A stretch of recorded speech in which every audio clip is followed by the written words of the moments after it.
हाय बच्चों, कैसे हैं आप सब। तो आपके स्टार्ट हो रहे हैं मिड टर्म्स और मैं आपके लिए लेके आया हूँ short notes for all chapter, ताकि आपको इजीली स्टेप बाय स्टेप सब याद हो जाए। ठीक है, हम ज्यादा ब्रीफ में नहीं जाएंगे, पर आपको एक स्पार्क दूंगा कि आपको जल्दी जल्दी चैप्टर याद हो जाए।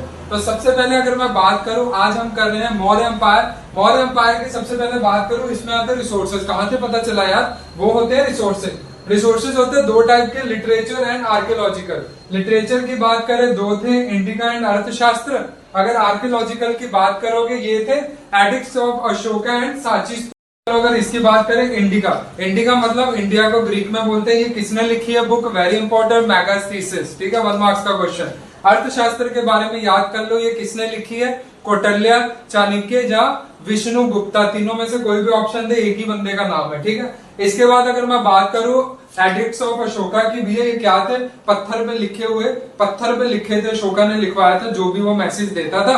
और ये सबसे पुराने प्रीशियस जो आज भी हमने संभाल के रखे हैं। आज के टाइम में 14 अपने पास एडिक स्टोन्स है, और अगर पिलर की बात करो 7 है। ठीक है, दूसरा सांची स्तूपा की बात याद कर लो, डोम लाइक स्ट्रक्चर है, कास्केट होता है, महाबुद्धा जी के बारे में सब कुछ लिखा हुआ है उसमें। 4 गेट होते हैं इसके आजू बाजू में, जहां से जाने के लिए रास्ता है, और उसके भी पैनल जुड़े हुए हैं जहां पे सब कुछ बुद्धा जी के बारे में लिखा। सो नेक्स्ट टॉपिक जो हमारे पास आ रहा है वो आप याद कर लो, हिस्ट्री ऑफ किंग्स। 3 ही किंग की बात करता है इस चैप्टर में। सबसे पहले चंद्रगुप्त मौर्य, दूसरे है बिंदुसार, तीसरे है अशोक। चंद्रगुप्त मौर्य के बारे में याद कर लो कि ये कौन थे, फाउंडर ऑफ मौर्य एम्पायर, सबसे बड़े किंग थे अपने टाइम पे। ठीक है, तो ये कौन थे, फाउंडर ऑफ मौर्य एम्पायर। दूसरे बिंदुसारा की अगर बात करूं, ये कौन थे, ये सन थे, चंद्रगुप्त मौर्य के सन थे। और इनको एक ना राइटर था इथीनकस। ठीक है, इथीनकस याद कर लो, इन्होंने इसे बिंदुसारा को बोला था कि ये फ्लेयर और फोर्स है। ठीक है, flare of force.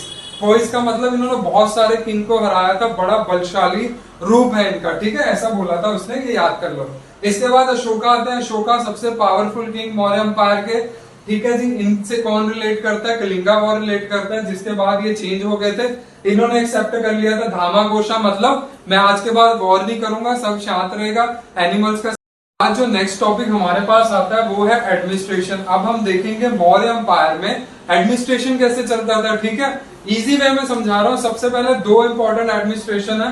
Central level पे होता था, डिस्ट्रिक्ट लेवल, जैसे आज भी हमारे टाइम पे होता है डिस्ट्रिक्ट लेवल, एक सेंट्रल लेवल पे होता है। ठीक है, स्टेट एंड पूरे इंडिया का। वैसे तो सेंट्रल लेवल की अगर मैं बात करूं, ये कैसा होता था, पहले एक मंत्री परिषद होती थी जिसे हम काउंसिल ऑफ मिनिस्टर बोलते हैं, जैसे आज भी होती है हमारे प्रधानमंत्री की।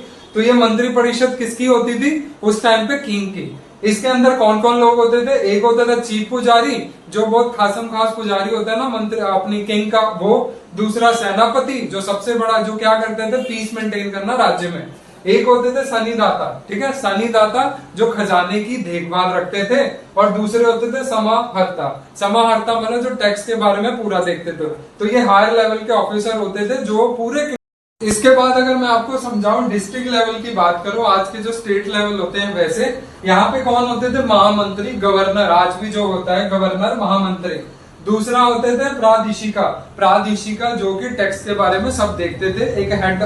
अभी हमने कौन से देखे थे, डिस्ट्रिक्ट और सेंट्रल लेवल पे। अभी हम देख रहे हैं सिटीज लेवल पे कौन से होंगे। ठीक है, सिटीज, रेवेन्यू सिस्टम और मिलिट्री लेवल पे।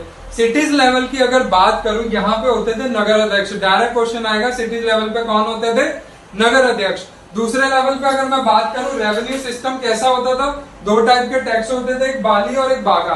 बाली टैक्स होता था आप कंट्रीब्यूट करते हो ना अपने रिलीजन के लिए, वो। और बागा टैक्स होता था एग्रीकल्चर के लिए। ठीक है, याद कर लो, 2 टाइप के टैक्स थे। इसके बाद अगर मैं बात करूं मिलिट्री, मिलिट्री में 30 मेंबर होते थे, कमीशन होता था जो सारी मिलिट्री को देखता था। इनके पास बंदूकें भी थी, हाथी भी थी, आप देख सकते हो कितने कितने थे। ठीक है, यहाँ मेंशन कर देना, शॉर्ट वे है।